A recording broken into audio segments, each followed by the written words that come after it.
Welcome back, everyone. We are live across the world and across the beautiful United Kingdom. It is Monday, the 9th of February, 2026. And this is my second live stream on the day. But this evening, I am joined by the king, the governor. I'm joined by the boss. I'm joined by the overlord of the British political scene. It is the one, the only. Gandalf. Ben Habib can't turn up. It's Richard Inman. How you doing, Richard? He's so funny, isn't he? I am the Gandalf. I am the Gandalf with this beard. People were admiring my beard at the weekend, Paul, and I am now the Gandalf of the of Advanced Party. I'm the old white sage. I did have a WhatsApp message. It's still on my phone, Richard, so I'm not lying. I could prove it. I did have a message live from the event that said I didn't know Papa Smurf had joined Advance UK. Father Abraham had 7 sons. There you do you go. not remember the little Smurf song, Father Abraham? No, if I'm honest. No. I was never a fan. Richard, good evening. You are fresh back. Well, that was a put down to all the people in blue, wasn't it? What? All the people pulled Papa Smurfs? The blue people, the Smurfs. Oh, the Smurf. I'm not into them, mate. Never into blue myself. Richard, you're fresh back from the Advance UK. I'm not fresh, mate. I'm not fresh at all, but I'm back. Yes, that's probably fair enough, to be fair. But you're back. But listen, look, we got so much to talk about tonight. This could be a long one. You might even, I'll tell you what, it's going to be so long tonight, Richard, you might even fall asleep by the end of it. I normally fall asleep after 5 minutes, you, Paul. So thank you very much, it's almost a cert, isn't it, mate? You know, that's usually only when we're in each other's proper company, not when we're live online. That's that rehypnol you keep using on me, Paul. I've told you about that. Yeah, mate, it is what it is, Richard. It is what it is. So look, Richard, we've got some good news and we got some bad news. The good news is that Slippery Starmer, the lying, slippery, conniving, horrible, treacherous bastard, is finally on his way out. I don't think there's any doubt about that. That's the good news. The bad news is by the end of this week, this thing could be our Prime Minister. It is very, very likely he's on the cards. Underneath her, I've got registered to vote. What I should have there is the Samaritan's number, shouldn't I, really? Well, mate, I mean, is she about to throw herself in the river there? Is that what's going on there? Is that sort of is she about to capsize? She's puffing on something. I'll tell you what, mate, there won't be any. The good news is it keeps the great whites away from Brighton. That's what it does. You got to laugh, otherwise you cry, wouldn't you? You got to laugh. Well, it could be worse, Paul, because I mean, we could be getting David Lammy. I don't even. Do you know what? I just don't think that's on the cards, mate. I don't even think that the Labour Party are stupid enough to bring in someone with the IQ of a bunny rabbit. And I think that's very insulting to bunny rabbits. I was going to say, I think that's not being, we used to have a saying at school, this man's got the mind of a guppy or a goldfish. And I'm not even sure that he's there really, but we'll see. But I mean, look, before we get into the advanced stuff and people are coming in as we speak, good evening to you all, one and all. Thank you for joining me again for the second time today. Lovely to see everyone. What do you make of this latest nonsense with our supreme leader? What, Ben? No, our supreme leader. You're on about Chairman Chairman Keir, Chairman Keir, the great leader, the great leader. No, I mean, look, I think he's toast. I think he's probably going to die in his sleep, a bit like Uncle Joe did and Muhammad. So I think he's toast. Like all dictators, every dog has his day, and it's the problem we've got is, Paul, none of them are any different, and this is the thing. They all need to go, and I'll be brutally honest with you. I would reckon, if we get a decent government, which is only going to be Advance UK, if we get a decent government anytime soon, there's a lot of people going to prison. Oh, I believe that to be the case, Richard. And look, for me,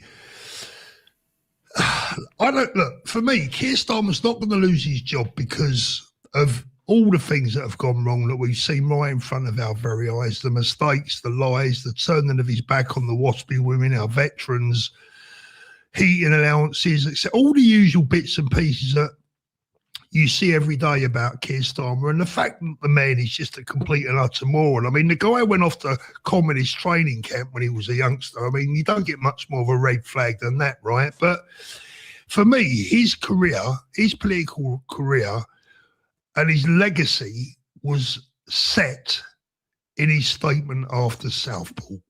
Yeah, totally. The moment he opened his mouth after Southport, he will forever be remembered as the man who turned his back, not only turned his back on, but decided it was a good idea to jail and vilify concerned mums and dads, nans and granddads, people like yourself, me and you, Richard, and, God bless them, parents and grandparents across the country. That bastard set upon us. And we will never, ever forget what he did. Peter Lynch, Lucy Connolly, and many, many, many others. Well, I think of that train driver, Paul. He sang a song about a religion that he didn't believe in, which, in my book, if somebody insults a religion I believe in, I'll say, well, that's your opinion. That's okay, because that's what tolerant people do. And because he said hurty words about the religion that cannot be named, the Voldemort religion, he ended up getting, I think, 2 years in prison. Now, I don't know if he's out now. Hopefully he is. Hopefully. Yeah. But I mean, I think we'd have heard if he hadn't. But that fella, he was a train driver, totally clean record, went to Downing Street after that horrendous massacre because he was incensed about what happened. Now, I'll be honest with you. At the time, I said to people, do not go and do a demo that's going to potentially go nasty, because the police are just waiting for that to go and pick people up. But that's another story.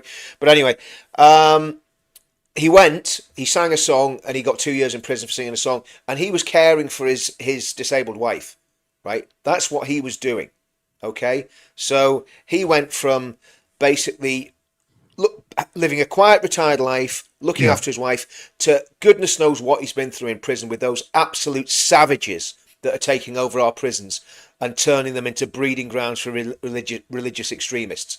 That's what he went to. And he's a normal guy. He's me or you, Paul. That could have been me, could have been you. Literally 61-year-old, our age group, right? And he's banged up for 2 years for singing a song. That's what Keir Starmer's responsible for. And that's why we need a clean sweep. Because Jenrick, the great hope, I was going to say the great white hope, the great hope of the Reform Party, he threatened to do exactly the same with us 2 years before when we were doing protests outside a hotel in Northern Ireland. So we've just got to realise what we're dealing with, and we've got to realise all of them have to go. And there's only now every single one of them. Paul, after this weekend, I only see one solution. And I'm going to say something. Forget about Rupert Lowe. Forget him. Forget him. Not interested. The only solution that we've got to our problems politically is Advance UK. I'm that single-minded about this. Nothing else is going to work. And after seeing that policy launch, the energy in the room and everything that was going on, I know we're not onto that yet, but I'm being a bit premature. I'm getting ahead of myself. And that's unlike you, Richard. Well, depends, doesn't it? I mean, look, come on, mate. We're 9 minutes into the stream, and I actually have spoken twice. 9 minutes? That's a long time for me, mate. Look, Richard, for me personally, and we will get into the advanced stuff later on because a lot of people are here for that tonight, but we've got to talk about the big news of the day, which is, the snake is on his way out. I mean, I don't think there's any doubt about that. But I just want everyone to know out there, everyone to know that's watched my channel for the last 2 years, everyone that has listened, thank you for doing that to me over the last 2 years, and to Richard and to all my other guests. I will never rest, ever. The end for Starmer in his job as Prime Minister is only the beginning of the cause, the fight, the chase that will see him where he belongs, and that is behind bars for treason, in my opinion. And I think there's a lot of evidence to show that he has been treasonous towards the British people. He's betrayed our children. He's betrayed the parents. He's betrayed, ordinary mums and dads right up and down the country, nans and granddads, as I said. What he has done has been nothing short of causing this nation mental health issues, mental health problems. He has done more to ruin this country in the just under 2 years that he's been in charge than anyone in my lifetime. I think anyone in British history. I think the man is vile. And there's only one place for him. But let's not forget as well, this is something else I want to say and get this off my chest while I remember, Richard, right? I don't know exactly how many Labour MPs there are in the House. Do you know off the top of your head? I haven't got a clue, Paul. North of 300, I don't know. I'd be guessing. Every single goddamn one of those that voted against that child grooming gang inquiry, their legacy, I warn you now, is also written in stone. In 5 years' time, if God is still giving me breath, I will still be naming those people. I think we need to publish it every time there's a by-election, every time there's an election. That needs to be published so people can see the ones that, and never forget what Starmer said as well. That Starmer said it wasn't necessary, it wasn't needed. It was basically an agitation by the far right, to have this inquiry. That's what these people think. That's what they think of white British working class girls that were systematically, we'll not use the word because obviously I'm very aware of your channel, systematically abused by members of the Pakistani Muslim community. Let's be very specific. Do you know what, Richard? I couldn't give a shit about the channel right anymore in the respect that we're going to call it out for what it is. Rape gangs. That's what they were. Rape gangs. Absolutely. Totally. And it's something that, I worked on for many years with, a team of very, very dedicated people when we made those films. And the truth is that we only scratched the surface. We had hundreds of suspects, and many of the people associated with those suspects are very high profile and prominent Muslim politicians now, or wannabe politicians. These are people that were directly connected with people that featured in our films. Now, I'm not going to name people because, again, I am very aware of you not getting sued for libel. Again, they can sue me for libel if they want, or slander. The interesting thing is, Paul, we made those films about the rape of Britain. And since we made those films, not one person that was featured in those films has sued Tommy Robinson for slander or libel. Not one. Now, we all know how litigious the left are and the Islamists are, right? Why has none of them tried to sue anyone that was involved in making those films? Yeah. I'll tell you why. Because it was true. Yeah. Because it was true. And we shone a light where nobody else... And of course, listen, it's amazing. Everybody wants to make films about this now. Rupert Lowe's going to make a film about it, apparently. GB News are making films about it. But late to the party. Late to the party. And when we did it, we were ignored, we were vilified, we were demonized. But you know what? I know the truth. I know the truth about what happened to those young women. Very, very brave survivors. And if anything comes out of all of these inquiries, it must be that those girls that survived are given a place in history, along with the men that fought the Battle of Britain, along with the men that stormed the beaches of Normandy, because what those girls have suffered, and then to have the courage to stand up and tell their stories so that this didn't get covered up. They sat there publicly while Tommy filmed them and told their stories. Those women are heroines. Simple as that. Simple as that. Not just putting their lives on the line, putting everything on the line. Everything on the line, because they know, that they're living among a mafia. Yeah. Let's get this right. They're living among something that's way worse than what the Italian mafia ever were. And that mafia runs up and down the spine of this country. It's involved in prostitution. It's involved in rape. It's involved in drug dealing. It's involved in people trafficking. It's involved in money laundering. They're the ones mainly responsible for the heroin trade. They're massively getting into the cocaine trade now. Why are they still allowed to operate? Why are those gangs still able to operate up and down this country? Because the government is absolutely terrified of them. Absolutely terrified. And you're the one, by pointing it out, Richard, you're the one that's committing the crime. Oh, absolutely. In the government's eyes, absolutely. Community cohesion and all that old son.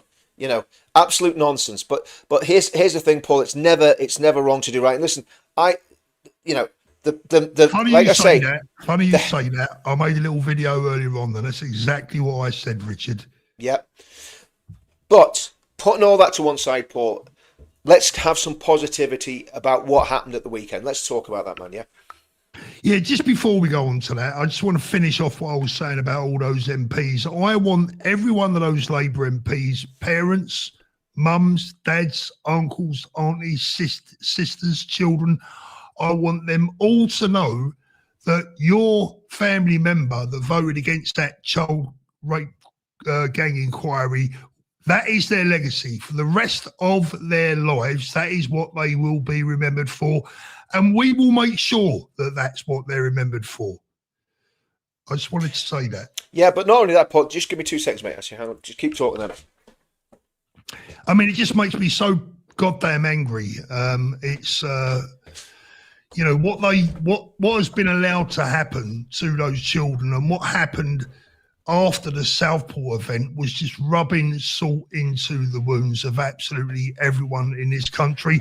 And I think it's a testament to our nation. It's a testament to the people of this country of how tolerant and how peaceful we actually are, that the goddamn place hasn't burnt down by now, Richard, right? I mean, any other country in the West would probably be, you know, there'd probably be riots everywhere. How many people would put up with this shit? But we have done it. We've put up with it. We've stayed the right side of the law. But now it's our turn. This lot have got to go. Starmer going's not enough. We need a general election. This lot have got to go. Paul, that's why I wrote that song, Where Are the Men of England? I don't think tolerance is anything to be admired, because it's cowardice. Those people that did that, they should have been dealt with. The people that have murdered and raped and abused those little girls, they should have been dealt with. That's all I'm going to say. And they weren't dealt with by anybody. Not by the legal system, not by the men. Where were the men of England? And I've said this before. A little girl in Ballymena was indecently assaulted, right? The town burnt to the ground, right? The men that did it, gone. The families of the men that did it, gone. And that's all I'm going to say. I'm not inciting anything. I'm not saying that people should break the law. We need a strong government that'll do that for us. But when you don't have a strong government that does it, you need men that'll stand up and do what's right. That's what we need. I don't think you'll get many people disagree with that, Richard, if I'm honest with you. I really don't. Right, let's move on to something more positive. Just before we do, thank you, Jack. Cheers, mate. And SD, thank you. Hi, Richard. I'm the SD that gave you a big hug at the event. Yes. I hope you've had a bath since. And to say, Paul, I bathe all the time, and that's a very nasty thing to say to one of our subscribers. No, SD, it was lovely. It was. Do you know what? If you're in the comments and you came up and gave me a hug, you can go and get a bath after that. There's not a problem with that. So you might have to use Dettol, but yeah, let us know in the comments if you came up and said hello. Paul didn't make it. I was going to say the government are actually rolling out vaccines for that very soon. I'll just finish off his super. But SD, it was honestly, it was lovely. It was lovely seeing it. I want to just say something. You know, I'm not sure if I can name the lady, but just finishing off on the grooming gangs. One of the survivors. No, Paul, I've been serious about this. Oh, mate. Sorry, Rich. Yeah. Sorry. One of the young ladies from that had been groomed very bravely went down to London and gave evidence at that inquiry last week. And I think, you know, I'm not going to mention her name, but she needs to be saluted for what she did. Because I don't know if I can mention names, so I'm just being very careful about what I say. But probably not. Yeah, but you know, and that, you know, again, these women are reliving this every single day, and the damage that those monsters have done to them. You know, those, and do you know something as well? A lot of time we focus on what the establishment did wrong, and what the police did wrong, and what the social services did wrong, and what school teachers did wrong, and quite rightly so. That's really important. But you know who's getting a free pass? The filthy, dirty, disgusting monsters that carried out those crimes, and they need to be arrested, rounded up, and sent back. If they were born in this country, send them back to where their grandparents were born. I don't want any of those monsters rotting in our prisons. I'd rather them rotting in a prison in Pakistan. I despise them with every fibre of my being. I have no respect for them. I have no time for them. They've got to go. It's time to clean house. Yeah, I agree entirely, Richard. Also, I think the people that have had a free pass are the police and the councillors that turned a blind eye. They've had a free pass, saying they're catching up with. Yeah. Well, this, of course, I mean, the councillors, many of them are related to the ones that are doing the crimes. Yeah. Along with the MPs. Our day will come, Richard. Our day will come, God willing. Right, let's get on to the weekend. Take us right back to the very start, Richard. How did your day begin? Give us your first-hand experience.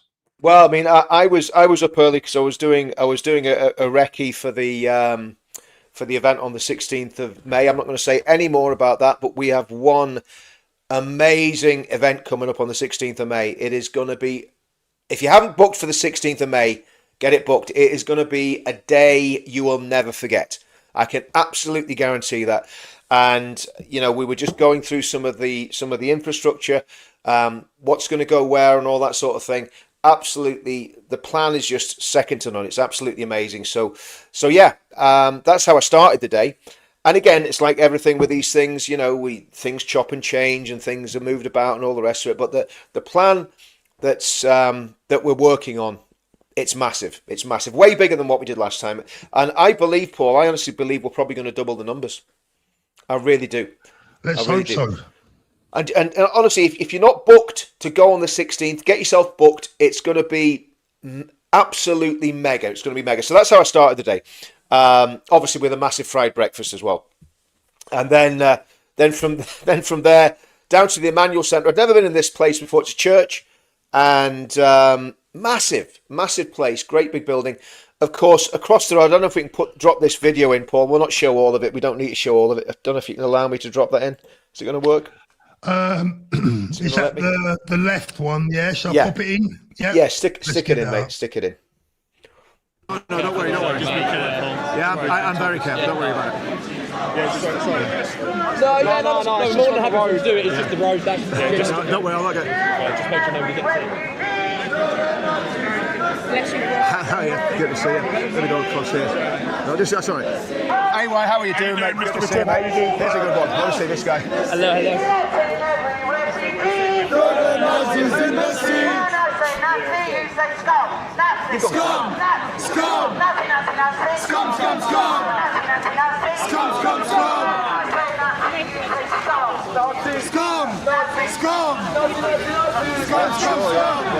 All right, good to see you.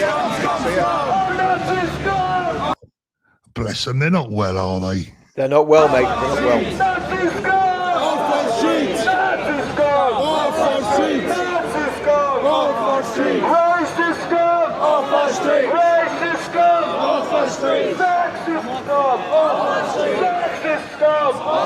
I mean, that guy must be getting paid for waving that Palestinian flag. He's not really motivated, is he? He's got his little flag on a twig. Yeah. Someone said, "There you go, son. We'll give you 20 quid. Just stand there and wave the Pally flag for half an hour." You know what I mean? Yeah. But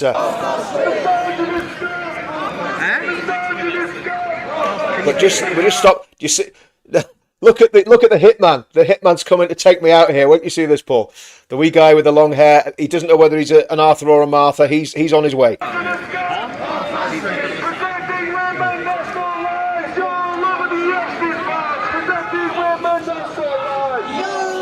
Sorry, get out of my space, mate. Get out of my space. It's in my space. You want to get my space? Don't you stop pushing me on the road. He got my space. He got my space. You saw it. I've got you on. Straight away, there's 6 cops round me, dragging me away. And as far as I could see, I wasn't the aggressor there, Paul. I'm filming them. No. And look at the state of that. Look at the state of those two Muppets. Absolute mongrels. Absolute mongrels. Well, I hope they're not. All I will say is I hope they ain't babysitting for anyone. I mean, look That's a cracking frame there, isn't it? We'll just tramps wearing those, whatever they call them, those rags around the necks and flying Palestinian flags. You're the anti-Semitic Holocaust deniers, not us. You're the ones that are the fascists. You're the ones that are the fascists. Yeah, you called me a coconut as well. That's racist too. He's You're not the calling me a fascist. racist. Exactly. He called me a coconut and he's a racist. You're the real racist. They're not. You are the racist. oh, Shohab giving it loads. You don't have to be wild. But you coming and getting in people's faces, threatening people, and then when you get pushed, when someone stands up to you, your arse goes. You bottled it, didn't you? Because you're a pussy. Any time, mate. See if the cops weren't here. You'd shit yourself, mate. Simple as that. You know you would. No, I am. I know what I am, mate. Anytime, any place, big lad.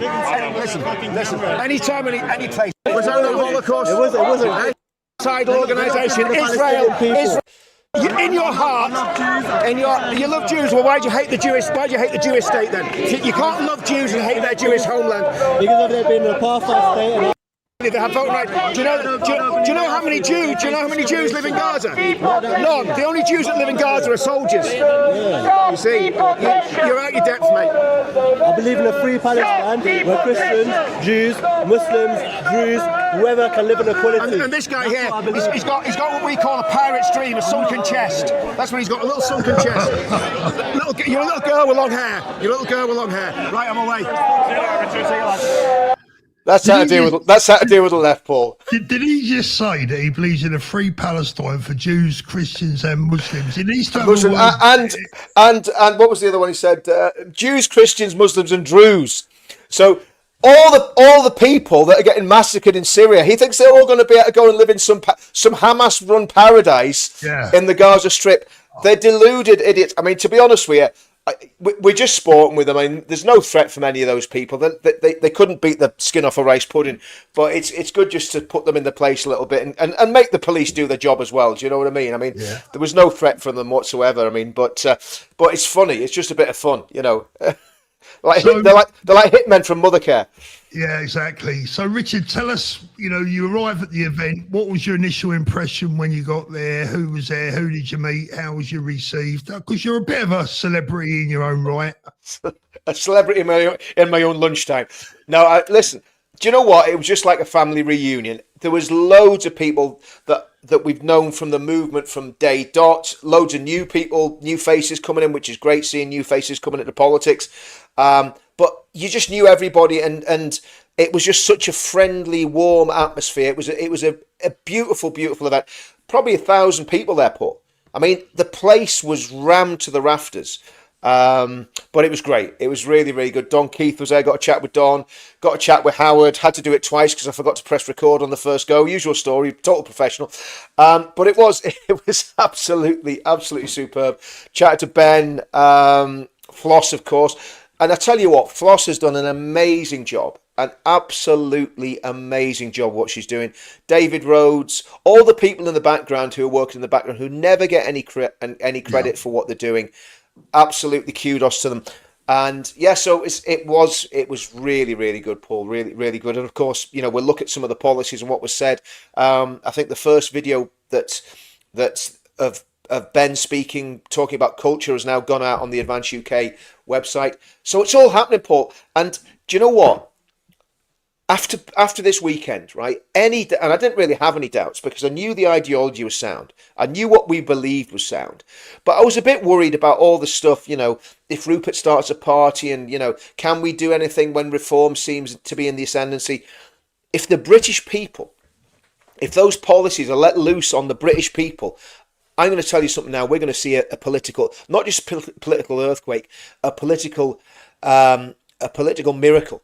A political miracle, because those policies, honestly, Paul, it was bang, but there was standing ovation after standing ovation. You couldn't see it. I'll put my footage up later. I haven't got the chance to do it now. But every time I stood up and filmed, the whole audience were on the feet cheering. And just speaking to people, even people that aren't normally that have kind of tuned out to all this stuff and thought there wasn't any hope anymore, were going away from there filled with hope. And Ben's communication skills, second to none.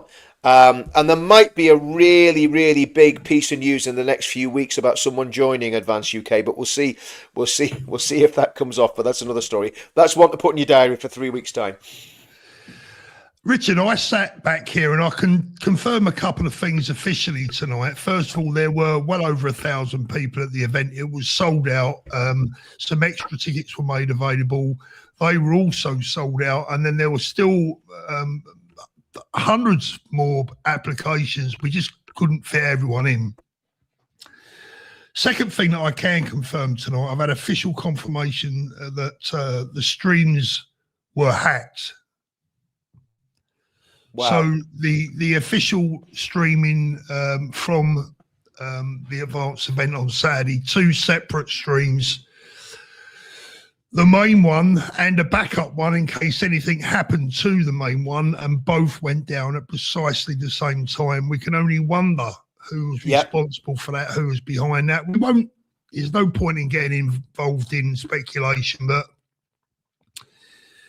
there's a number of suspects, aren't there? There's a number of suspects. I wonder who has the most to lose by Advance succeeding. But it is what it is. You know, it is what it is. Thank God for Baraka and you know, people like Jeff who had their cameras there and Reggie, etc. Yeah.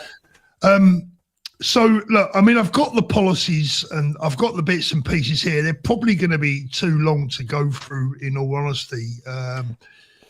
But I don't know if you want to have a look at any of these in particular, Richard. But I think, do you know? I think to be honest with you, the best thing you can do, I don't know if you're going to do it, is actually show Ben speaking about it.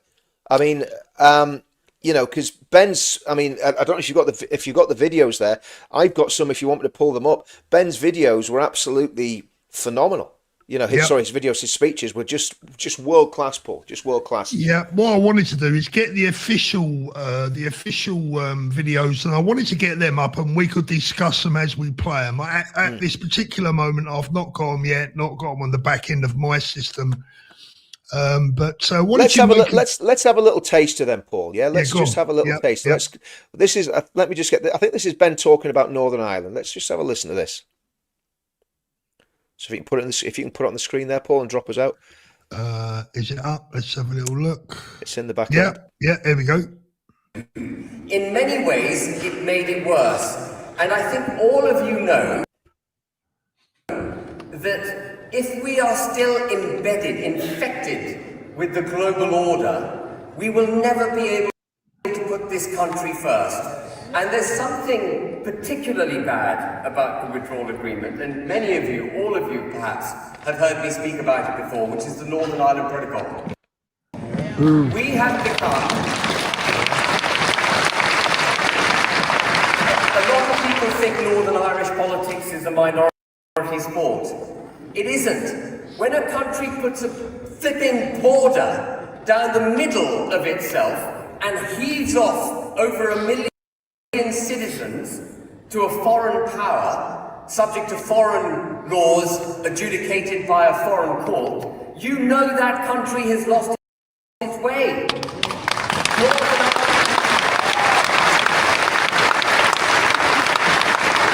Northern Ireland Protocol is not just about Northern Ireland. It is about us rediscovering who the hell we are. Are we going to stand by our British brethren, or are we going to throw them under a bus? I know what I'm going to do. And we are going to get rid of the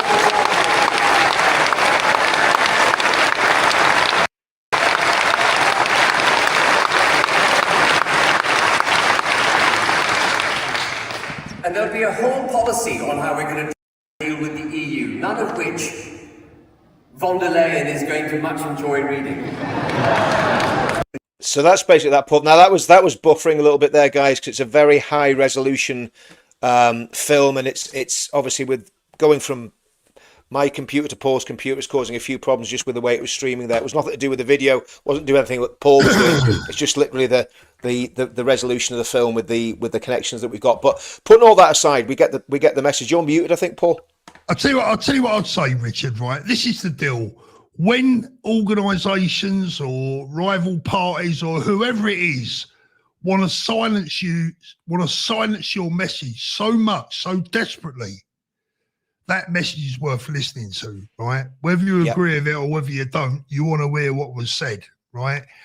Now, over the next few days, next couple of days, whenever, all these speeches of Ben's are going to be out there, including here on this channel. All I would say to you is listen to them, listen carefully, and share them with your friends and see what they make out. And then come back to me and say this is all a waste of time. Because if you believe what we believe, if you believe what Ben Habib is saying, if you believe in what he's saying, this cannot be a waste of time. This is just the start, the very beginning. I agree, and what I mean, obviously we were talking about the 16th of May and the demo on the 16th of May. What I would ask everybody to do, if you went to the demo on the 13th of September, if you watched the demo online of the 13th of September, if you intend to go on the 16th of May, I'd ask you to do these three things. Join Advance UK, pay whatever it is, your 20 quid. I mean, it's going to cost a lot more when we come down to London for a day out. Pay your 20 quid for a year, join Advance UK.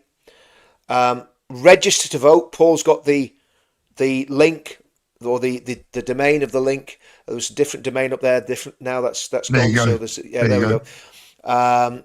So register to vote. That's vitally important that you register to vote, because even if you don't want to vote for Advance UK, which I think everybody should, I'm totally partisan. I'm unashamedly partisan. I'm not an impartial journalist. I'm a total partisan journalist. And join Advance UK. Register to vote, sign the pledge. The pledge is still a very important document. A lot of this came out of the pledge. A lot of the stuff that's coming out as policy came out of the pledge. And the reason that the pledge is still really important to sign, and it doesn't do anything, it just sits there, but the reason it sits there is it's there to call politics in this country to account. Because I think when you come to a political ideology and a political philosophy, which every political party must have, there's nothing better than that document, the pledge.org.uk. So that's all I'm asking everyone to do. If you were in London on the 13th of September, if you watched London on the 13th of September, if you're planning on going on the 16th of May, I love demos. I absolutely love doing demos. There's a great buzz. It's a bit like what we had on Saturday. This great family outing for patriots, right? But if we're not doing anything after that and getting politically involved, we are, I'm going to say it, pissing in the wind. Okay, yeah. We need to get political and we need to do it fast. So we need to transfer that 2 million odd people that were at the demo and watched online into people who are actually going to put their X's in a box and make sure that we get real political change in this country. If we don't get political change in this country, there will be a conflict. If we do get political change in this country, there will be a conflict. But guess what? The government will be on our side in that conflict, and that's the difference. 100%. Boys and girls, I am on Dan Wootton tomorrow. Please give us some love over there whilst I'm live on Dan's show. It should be a good one. The inquiry has been completely blocked in Scotland. Vote Advance, stop the boats. Let's just get back into, I've got a couple more supers. Let's have a look. David Lunn, Islam equals atheist equals communist. Julie, Paul and Richard, I really look up to you both. Thank you very much, Julie. You might not look up to Richard as much. He's not as tall as me, but I'm not sure about that, Paul. I'm just a little bit broader, so it makes me look a bit shorter. That's what it is, mate. That's what it is. Ish, good evening. Good call last night, by the way. Richard never changed. Thank you for all the hard work. No intention of changing. I'm too old to change. Steve, I met Richard there. Hope you found Mike. Yes, I did, mate. I did. Yeah, actually, do you know Mo, the YouTuber? You know Mo, yeah. And I was chatting to Mo, and we were taking the mick out the left. He says, "Come on, Mo, let's do a bit of an interview." Put the mic on him, right? Then wandered off and could not find the mic, I couldn't find Mo. And I'm not being funny. There wasn't too many Chinese men in that audience, right? But I couldn't find him anywhere. It took the sharp eyes of one of the security men, John. Thank you again. Big shout out to John. John came up to me about an hour after I'd lost the mic and said, "There you go, there's your mic." And you know yourself, Paul, when you've got your DJI mics, you don't want to be losing one on a demo day or on an event day. Yeah, yeah. Julie again, Richard the diplomat, love it. Oh, we related. I've got a message here from the one and only Howard Cox, who's obviously watching. Good evening, Howard. Howard's going to be taking the mick out of me, I can tell you. Is there anyone in the world that doesn't love Howard Cox? Come on. He says the organisation, delivery and reception of Saturday's event showed that we didn't need razzmatazz, fireworks or self-adulation, adoration. It worked because it was authentic, honest, and full of hope. What a great message. And I tell you what, have you ever met, well, of course you've met Howard face to face. Yeah, Howard is a big lad.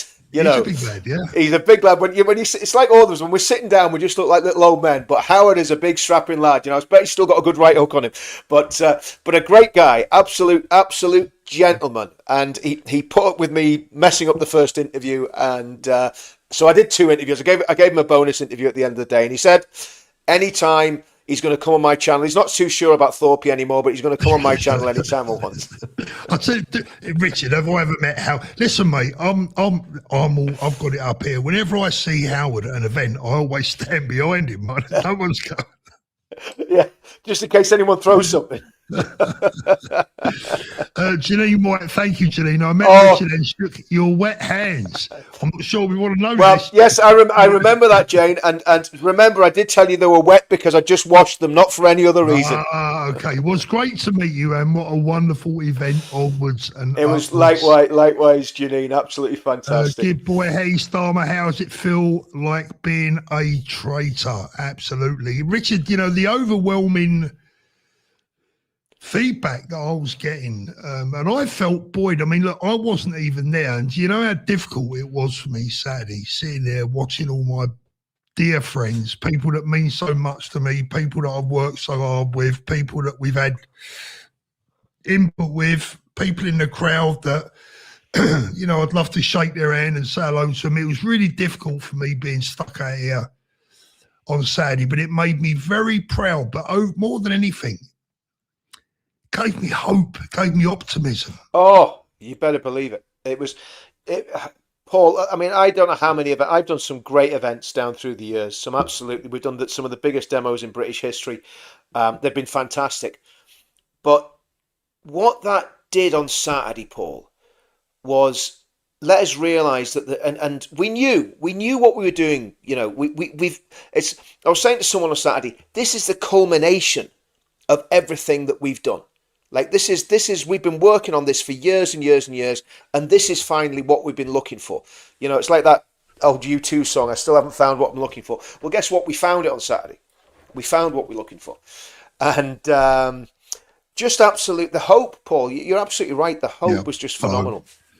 And what we're going to do, Paul, next time we are going to get you in, because it has to be before Advance UK gain power. But what we're going to do, we're going to put you in a burqa. Right, and we're going to smuggle it. Not a burger, just for any of those in a burger would do. I mean, I'm more likely I'll be happy in a burger. A bit of a Ronald McDonald, but we're going to put you in a burger and we're going to smuggle you in, Paul. So don't worry about it. We'll get you there next time. Crafty Lars says Advance isn't ready yet. You're right. We're not ready yet, but come on board and help us get ready. That's what we need. We need positivity. We need action. We need the British people to stand up. And here is someone put in the chat right at the very beginning. Let me see if I can find that amazing comment right at the very beginning. It's probably going to be way too far back now. No, I can't see it. It's way, way back. I can't even remember what it was, but it was a brilliant message about hope and about the People's Party, a genuine party for the people at last. People that care, not your regular politicians. If we can go anywhere, there's going to be people like you and I, Richard, potentially in Parliament, standing up for our people. What would that feel like? What would that look like? Because you know what, mate? I tell you the difference between the right and the left. I would look after everyone. Right? I want to make sure. I'm a humanist. I want to make sure people are happy. I want to make sure they're safe. I want to make sure they're looked after. I would even look after the left, believe it or not, even though they don't deserve it. Yeah, fair to everyone. Talking about part. I mean, I'll be brutally honest with you. I've no ambition to be an MP. I want to facilitate the party. I want to do everything I can to build the party. That might change, but at the minute, I just want to build it, and I want to, what's the old saying from the film? Build it and they shall come. Kevin Costner. But I would just do everything I can to build it, to get people to join, and also to make sure that if I'm on the outside, Paul, I can do more to call things to account and say, because I can be a critical voice as well, even though I'm a member of the party. If things aren't going the way I think they should be going, I know it sounds a bit egotistic, but I can say, well, actually, I don't think this is quite right. And I think it's good to have people like that. So from my point of view, I'm not really bothered about becoming an MP. I just want loads of people with an advanced rosette to become MPs. And they better be good people, and they better do the job that we're voting them in to do. Because if they don't, there'll be people like me calling you to account and holding your backside to the fire and saying, we voted you in to change things, Because do you know what will happen, Paul? See, when you do this, right, you get chances that come along and they're in it for fame. They're in it because they want to be MPs. They're not in it because they really care about the country. They're in it for me. They're in it for ego and for themselves. And everyone has an ego, but my prime motivation always has been, always will be, is to save the country. Yeah. That's why I'm doing this. And whatever I can do to help, I'll do it to help. There's a friend of mine that helps me out a lot, Ian. Ian's in the background. He does loads of stuff in the background. He never wants any plaudits, never wants any credit. And all Ian ever says to me is, do you know what, Richard? All I want to do is help.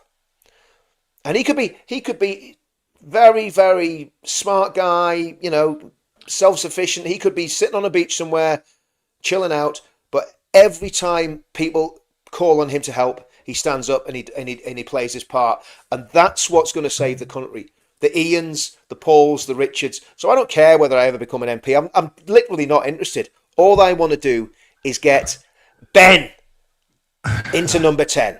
Ben for 10. Toby says advance, and he's laughing. You're just handing Labour another term. Listen, Toby, look, you're entitled to your opinion. I'm not going to be rude to you. Welcome to the show. Thanks for leaving your comment. I disagree with you wholeheartedly. I'll tell you who's to blame here. I'll tell you who's to blame, Toby, shall I? Nigel Farage. Yeah. Nigel Farage is to blame for all of this. Nigel Farage Tice, had it Yusuf. all. Yep. Danny Kruger the other day doubled down on it all, Richard, didn't he? Danny Kruger. I'm very disappointed. Very disappointed in Danny Kruger. Very disappointed.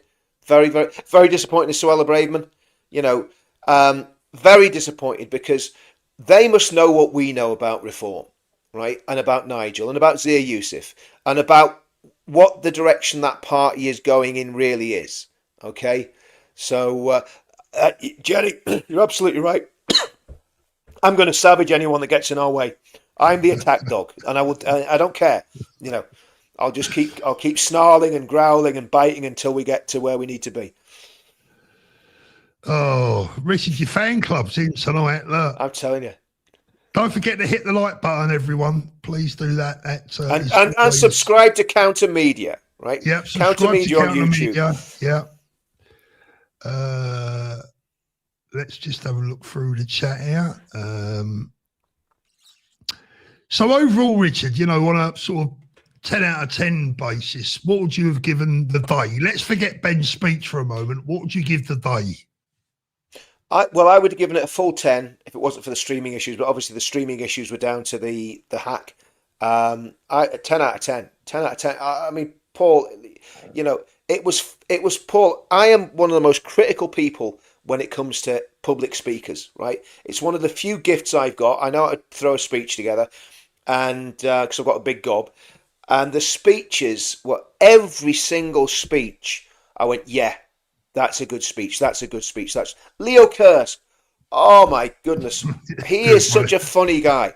I mean, it's like that line from Goodfellas. He really is a funny guy. I mean, he's Joe Pesci. He's hilarious, and just. Rolls-Royce, they had an ex-parachute, he's a para-engineer speaking. We had, obviously, Richard Thompson, ex-Royal Marines Commando. Do you know what I like about Advance? There's a lot of real veterans in there who really know what needs to be done in the country. And as veterans, we, like everybody else, we pay a price as veterans. As people fell out with me back in 2017 for the stand I took, I actually ended up leaving my regimental page on Facebook before I got banned from Facebook, because I was just too divisive. The regiment was split into two camps. Half of them were on the right, half of them on the left. So, you know, and the likes of Richard Thompson, can't remember this guy's name, this parachute regiment guy, and then of course there's the SAS lad as well that's just joined. So we've got some really top quality veterans, and I think if well seasoned veterans that have been there, done it, worn the T-shirt, are joining a political party, that's a very good sign, Paul. Because veterans normally stay a bit aloof from politics. Like we don't want to get too involved in politics, but they know that it's the only solution to the problems that our country is facing. And the other thing is, when you've been, and of course many of these guys have been in far more combat than I've been in, but all of us have done active service. When you've been in active service, you know what's at stake when a country starts falling apart. So that's why a lot of these guys are doing what they're doing, and it's amazing. Absolutely agree. Just looking through some of the chat. And what about Ben's speech? I mean, I described it, Richard, on Saturday evening as possibly the greatest speech, political speech. Which one? I mean, he made 3 speeches, basically. You know, I mean man, and he spoke, you know, he said he used notes, but he didn't really have notes. I was watching, he didn't have that many notes. He just did it, and he was just on it, you know, and he gets it. Ben absolutely gets it. And I think if destiny and providence shines on Ben and on the party, you know, in 50 years' time, people will be talking about Ben Habib in the same way they talked about Winston Churchill after the Second World War. And I don't say that lightly. I'm not one of these idiots that doesn't like. I think Winston Churchill was, as he was voted in 2000, the greatest Englishman that ever lived, and that's saying something, because there's been some pretty great Englishmen that have lived. But you know, Ben Habib, he's up there. He's up there. People must never underestimate him, and his intellect, his calm, polite manner, a total gentleman, but also a man that's a man of the people. He understands the British working class. I don't think Rupert Lowe does. I don't think Nigel Farage does. I know for a fact Keir Starmer doesn't. And Zach Polanski, well, you know, he understands, you know, well, I don't think he even understands the Muslim community, to be honest with you. But I don't think he understands himself. I'll tell you something, Richard. People might find this interesting. I've been very lucky in my life, in my business life in particular. I've been extremely lucky, and I've worked with, experienced millionaires, multi-millionaires, billionaires. I've experienced international footballers, international boxers. I've experienced politicians. I've experienced people from the showbiz world, and I've met so many people, so many really good people, but there's very, very few. I can count them on one hand. Those that are in that position or in positions of power that can truly relate to everyone, and that is willing and, more importantly, able to spend their time with people that may be considered to be beneath them, if that's the right expression. Spend their time, their effort, give them as much, you know. I said the other day, Ben will give the ordinary man on the street as much time as he will the billionaire that's going to do business with him. Because I believe, what I like about Ben, I see something in Ben that I like to try and emulate myself. I like to listen to people, even if they're wrong. I like to listen because that is how I learn. And my dad told me when I was a kid, Paul, never be afraid of being wrong, because if someone proves you wrong, you've learned something. Yep. Yeah. So sometimes being wrong is a good thing. You go away and you think, you know what? I was wrong about that. I need to look at things in a different way. And Ben is capable of doing that. Oh, totally. Totally. You know, I thought the day was absolutely fantastic. As I say, my big regret was not being there. I was literally itching and of course you wasn't answering your phone to me, because I'm only important to you when we're on live. So You know, I got the cold shoulder everyone Saturday, believe it or not. I think I sent him about 5 messages and didn't even get a bugger off. Nothing. Well, Paul, do you know what I was doing? I was got one tick. That's what I got. One tick. I was sitting in the third row with Peter McElvenna and Vicky Richer, and the company was so great. When my phone was buzzing, I was just going, "That's just Thorpe," you know. And of course, when the speeches were on, I was clapping like a seal and jumping up and down and giving them standing ovations, you know. So I was just living the dream. I was enjoying myself, mate. I was enjoying myself. And fighting with lefties as well to boot, you know. Do you know what, Richard? The big test for me, you're a hard man to impress. I've got to tell you, you know, I've known you for a couple of years now and we've been in some situations together. And I don't think I think I know you fairly well. And I've got to say, you're not easy to please, right? Let's just put it that way. I thought you were going to say I'm not easy to get on with. No. I find you easy to get on with, you know, but I know a lot of people might not. Do you know what? Do you know why that is, Paul? Do you remember the Muppet Show? Yeah. Do you remember the 2 old men that used to sit in the gods? That's the two old geezers sitting in the gods in the Muppet Show. That was me and you, Paul. Do you know what I mean? But no, seriously. If anybody in the chat knows that reference, let us know in the chat that you know who the 2 grumpy old geezers were on the Muppet Show. Seriously, Richard, I'll tell you what, right? You know, to hear you buzzing like you was on Saturday night and speaking to you Sunday and obviously again tonight. That was the 3 pints of Peroni, Paul. That's why I was buzzing, mate. It says a lot. It says a lot because I know you're difficult to please. And I actually thought, you know what, when Richard comes back, he's going to be, well, you know, I've got my doubts, blah, blah, blah, or he's going to be fairly happy. I didn't think you would be as impressed as you was, but it's hard not to be, wasn't it? Paul, it's I can't express how much that is politically what I've been looking for as long as I can remember. You know, as long as I've been interested in politics, that's exactly the party that I'm looking for. I'm completely bowled over by it. Completely bowled over. That was the Goldilocks speech, wasn't it? It was the Goldilocks speeches. Totally the sweet spot. Totally the sweet spot. Absolutely. Rodney's got it right. Look, he was there. Obviously, he was too busy gossiping with everyone. I reckon you're right, Rodney. I reckon that's about right, mate. Don't worry about that. We all know about Richard. Oh, Rodney, you are a plonker. Let's have a little look. Will I be able to make it for the 16th of May? Look, I'm really, you know, very, very tempted to come home before too long, but we'll just let's see how Slippery Starmer goes and let's see what happens in the next week or so. Never say never.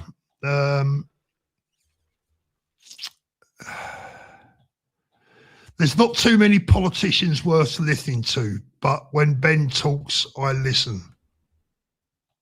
Yeah, absolutely. Cole says, thank you, Cole. I still feel that we need Nick Tanconi to be a part of Advance or vice versa. Ben with UKIP, the right needs to unite. Look, the openings are there for everyone. You know, Richard's not going to say anything.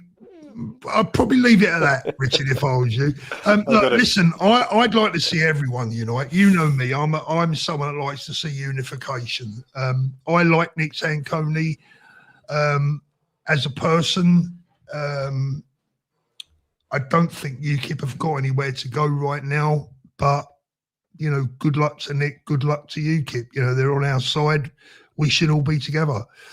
Sharon, watch the Advance 3 times. Love your speech, Paul. Brilliant. Thank you very much. Ben was fantastic. Did I get a round of applause, Rich? I think I got a little ripple, didn't I? Or was that just you? It was. I was trying to get them G'd up, Paul. I was trying to get them G'd up, but it was difficult. Do you know what? No, you got the other way round. You know, if you'd have been there in person, I'd have given you a standing ovation. But seeing as though you never turned up, I thought, well, I'm not going to stand up. If it was you, I'd have booed. That's what I'd have done. Well, listen, it wouldn't be the first time, would it? Tish, billboards UK-wide with Advanced UK policies and website info for people who haven't heard of Ben. Ben for 10. Ben for 10 is great. I love that little, you know, it's cheesy, but it's catchy. Ben for 10, I love it. It works. I served Nick Timothy yesterday at work. Wish he would join Advance. He's wasted on Tories. Nice bloke. Do you know what, Sharon? I said that to someone today. I know somebody that's going to be speaking to Nick Timothy very soon, and I sent him a message. I said, listen, can you... I know that sounds crazy because he's like shadow justice secretary for the Tory party, but you see, Nick Timothy would fit like hand in glove. I believe Nick Timothy's a very humble man. I believe he's a man of integrity. You see, not every MP is a total scumbag. My local MP is a great lad. He's a friend of mine. Not every MP's are wrong, right? It's the ones that are in the party machinery that tend to go wrong. And I think Nick Timothy is definitely a man of integrity, even though I know he's involved with Theresa May, but he gets the Islam thing. He gets how dangerous what is going on in our country is. So again, I would love to see Nick Timothy come across to advance. Whether he would or not, I don't know. And to be honest with you, I think the way Ben's doing it, Ben's not really interested in recruiting anyone from any other party. But yeah, I think Sharon's right. I personally would like to.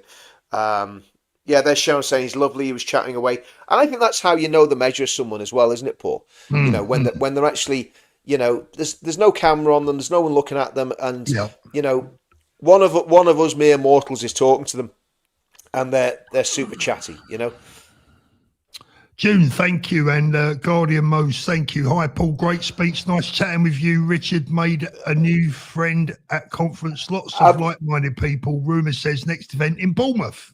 All right, okay. Well, Mo, listen, great speaking to you. I'll get your interview out soon, and thanks for keeping hold of that mic for me, because I was it kind of ruined half the event for me, not knowing where my mic was. You know what I mean?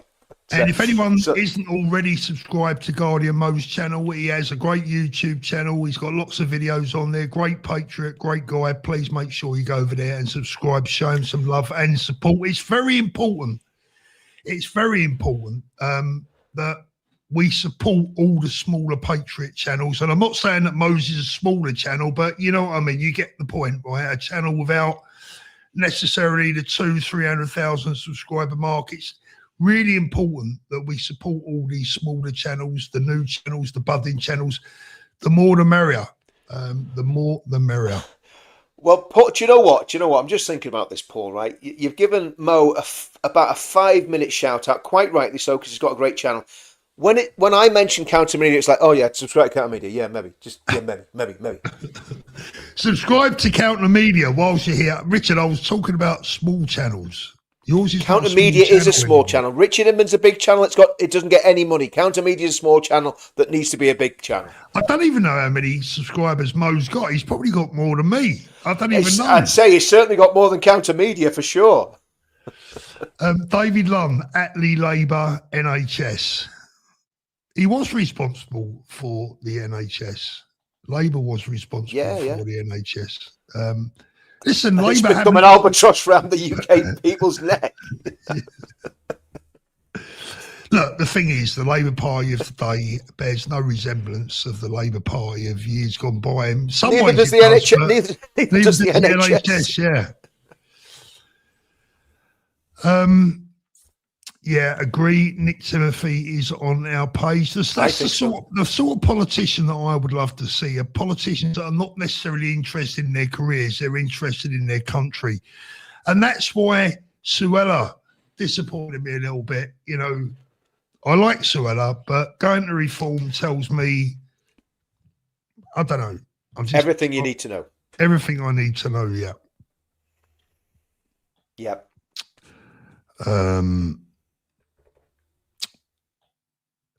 I wish Advance would do an event here in Portsmouth. I can't afford to travel. Now, Paul, I'm going to have to love you and leave you shortly because I've got to dive on with. I'm in high demand tonight. I just want to check. As far as I know, I'm going on at 8:30, but I just want to check I haven't missed it by 5 minutes and it was 8 o'clock. So let me just make sure David Vance isn't chasing me here. So just to give a little shout out, I'm going across to David Vance's channel at 8:30. So if everybody wants to dive across to David's channel, that'd be good. Val, I was joking, Paul. I was joking. Val, by the way, the next event, remind Val, I'm going to make you an offer, Val, but you're going to have to remember because I will definitely forget. I'll remember when you remind me, but I won't. Otherwise, I'll forget. Richard, Val, the next advance event, wherever it is, I'm going to pay for you to go to that event. There you go. And I'm going to pay for accommodation overnight. Well, is that the one that we're going to be doing in the Dubai. Cayman Islands? Is that the Cayman Islands advance event? I'll have to talk to Ben about that. As long as it's in the UK, The right? Seychelles. Mel? Well, it could be, it could be in the Ritz. Right, Mel. So you keep me to that promise. Wherever it is in the UK, I'm going to pay for your transport. I'm going to buy you a train ticket or whatever you need to get there, and I'll put you up in a hotel somewhere. And I promise you, it won't be sharing a room with Richard. That would really put the blockers on it. Behave Right? yourself. Don't forget. Right, Rich. Shall we wrap it up then? If you've got to. Well, listen. I mean, I don't have to go just yet, Paul. I'm just giving you a bit of a warning order. We can do another 10 minutes if you want, just to round things up and finish things off. But I mean, my summary there is very, very simple. We have, and I keep saying it, we've got those tools in that toolbox. And not that I'm saying the people that are running Advance are tools, but everybody knows what I mean. We've got the we don't need mechanism any to take tool the makers, Richard. we don't need any tool. We've had enough of tool makers. We don't want any more tool makers. My father was a tool maker. Oh my goodness. No. Who are we going to take the mick out of when Keir goes? It's going to be great. I hope Lammy gets to be Prime Minister just for the laugh. I think Lammy would be the most ridiculous Prime Minister that we've ever had. I'd like to say he's like a cross between Diane Abbott and Idi Amin. I think he'd be absolutely fantastic value for money. Oh, I've got the bowler hat farmer here. He says, loving the show. Well Oh, done. listen, Thank you very Bowler much. Hat Brilliant. Farmer, mate, listen, Brilliant. your speech, I absolutely loved your speech, and you should have got a standing ovation, but everybody was worn out from doing too many standing ovations before you came on. Absolute gent and an absolutely brilliant speech. I loved every minute of it. Superb, mate. Look at the family. This is our political this is it. family. This is it. All This these is it. wankers that have been halting our lives for years in the big house, right? You know, I'll tell you a story about a lord. Here's a little story about a lord that I bumped into in Victoria Station. Yeah. This is how out of touch they are, and this shows the attitude. I won't name him, but he was on the train from Victoria back to Brighton. So there's a clue for anyone that knows, right? And this lord is standing outside Victoria Station. And I was going to say, if he's going back to Brighton, is he Gaylord? Was it Gaylord? Is that the Lord it was? Gaylord? He's got his wallet and he's got it wide open like this outside Victoria Station. And in his wallet, I can see his driving licence, I can see his address, and I can see his parliamentary pass. Well, that's because you just grabbed it out of his hand. Of course you could see it, Paul. Well, no, this is a serious point, right? Serious point. Okay, sorry. I tapped him on the shoulder and I said, excuse me. I said, can I just say, you shouldn't really be doing that. I've just read, I said, you're okay with me, luckily enough, but I've just read your name, address, and the fact that you're a lord in the House of Commons, right? And he looked at me like I'd just asked his daughter out for a date, right? He was like, he had his nose stuck up in the air, and he sort of shuffled away and put his wallet back in his pocket. And about 10 minutes later, as we're waiting for the train, he did actually come over to me and he said, I must say, old boy, thank you for some very good advice, right? But it took him 10 minutes to realise that this pleb wasn't going to rob him, you know. I mean, God forbid a white guy with tattoos, Well, you know. well, it's like, it was one of those, Paul, when you went up to him, though, wasn't it? You know? No, not at all, mate. You know me. I'm always, especially, that was when I was in the watch business, you know. And, you know, I've always been very wary of people in London flashing their wallets and, you know, this is his address. I mean, what is wrong with it? That's how out of touch they are. That's how out of touch they are. I know. Idea. No idea whatsoever. And the thing is, if he gets rolled, he's just gonna hand his wallet over anyway, isn't he? He's not going to fight for it because he's going to go, well, it's only like $3,000. You know what I mean? They take it, you know. But it was the attitude for me giving him some nice advice. I said, excuse me, you know, you're flashing your wallet there, showing everyone your address. You know, I mean, it's not really a good idea, you know. Well, I think Leo Kursk's best line was he says, you know what, we've got to do something about all these Somalians coming to London. They're ruining it. London's just not like Bangladesh anymore. and the whole place was in complete uproar. You know, he's a funny guy. You got to get him on the show, Paul. If you get him on the show, I want to come on it with it because he's absolutely brilliant. Yeah, Leo, I'll definitely have to try and get him on. Yeah, absolutely. Yeah. And Kathy, is it Kathy Gingle? Is that how they pronounce it? Kathy Gingle. Yeah. Oh, what a speech she gave! I mean, just incredible. You know, mate. Okay, all right, Nicola. I know I've asked for that one. Look, next advance event, South Georgia Island. No, thanks, Nicola. I don't want to go to South Georgia. That is absolutely my pleasure, Val. You are a regular. I know how dedicated you are, and it's the least I can do. I'd be more than happy to do that for you. Right, Richard, I think we will wrap it up because it is, let's have a look, 11 minutes past 9 here. This is my second live stream of the day, and my viewers are going to be very sick of my boat racifying around. It's my second this evening.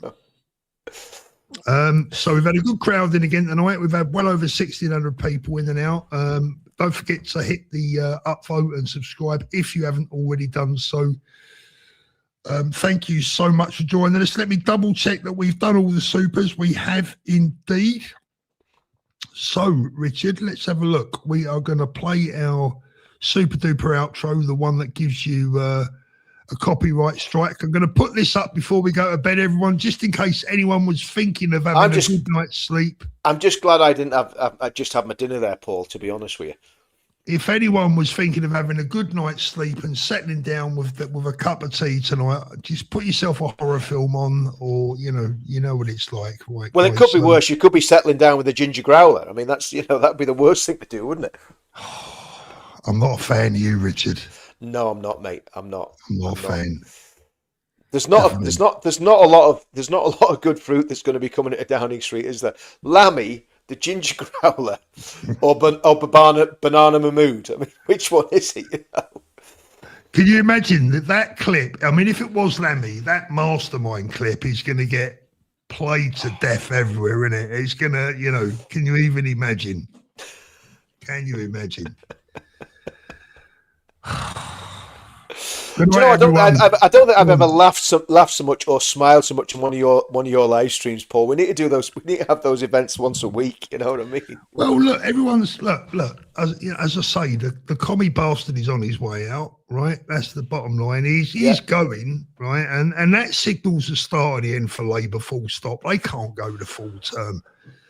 Well, they can, Paul. The problem is they actually can because of I know the only thing can. That might happen is if there's factionalism in the Labour and Labour splits. Yeah, that's what I think is going to happen. If the Labour Party splits, then we're in with a chance of getting them. I mean, what we want to see is the left. People talk about splits on the right. We want to see the left totally atomised and split into a million pieces. Because at the minute, it's a toss-up between Reform and Zach Polanski's party. You know, I mean, people have got to realise how dangerous the Green Party are. I never thought I would hear myself say that the Green Party was dangerous. Remember when we were young, Paul? We used to laugh at them. They're all standing, hugging, and licking trees. You know what I mean? Yeah.